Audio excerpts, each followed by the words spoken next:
இந்த கீரை சூப்புக்கு எதுவுமே சேர்க்க இறக்கிக்கலாம். சூப்பு ரெடி ஆயிடுச்சு. ஃப்ரெண்ட்ஸ் எல்லாம் நல்லா இருக்கீங்களா? முருங்கைக்கீரை வச்சு தான் ஒரு முருங்கை சூப்பு பண்ண போகிறோம். முருங்கைக்கீரையில் எந்த எரிவுமே இல்லை. டெய்லியும் முருங்கைக்கீரை சேர்த்துக்கிட்டா உடம்புக்கு ரொம்ப நல்லது. வாங்க இப்போ எப்படி செய்யலாம்னு பார்க்கலாம். அதுக்கு முன்னாடி நம்ம சேனல் புதுசாக பார்க்குறீங்கன்னா சப்ஸ்கிரைப் பண்ணி விட்டுருங்க. சட்டி வச்சுக்கலாம், தண்ணி ஊற்றிக்கலாம்,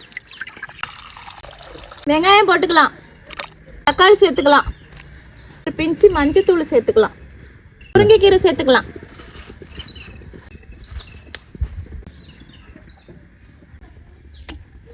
கொஞ்சம் ஜீரகம் சேர்த்துக்கலாம், தேங்காய் அரைச்சி ஊற்றிக்கலாம். இந்த கீரை சூப்புக்கு நாங்கள் எண்ணெய் சேர்க்கல, எதுவுமே சேர்க்கவே இல்லை. இறக்கிக்கலாம். சூப்பராக சூப்பு ரெடி ஆயிடுச்சு. நம்ம ஒரு விஷயம் என்ன பண்ணுறோம், எல்லாரும் வேலைக்கு போகிறோம். நம்ம தான் இது நம்ம உடம்புக்கு பாதுகாப்பு தானே. முருங்கைக்கீரை வாரத்தில் ஒரு முறையாவது சேர்த்துங்க. உண்மையிலேயே சூப்பராக இருக்குங்க. நான் சும்மா சொல்லலை, நீங்கள் இந்த மாதிரி ட்ரை பண்ணி பாருங்கள். ஒவ்வொருத்தவங்க ஒவ்வொரு மாதிரி போடுறாங்க. இந்த மாதிரி செஞ்சீங்களா தான் நேரமும் நமக்கு கம்மியாக இருக்கும். நினச்ச நேரத்துக்கு இதை சாப்பிட்டுட்டும் போகலாம். நீங்களும் கண்டிப்பாக ட்ரை பண்ணி பாருங்கள்.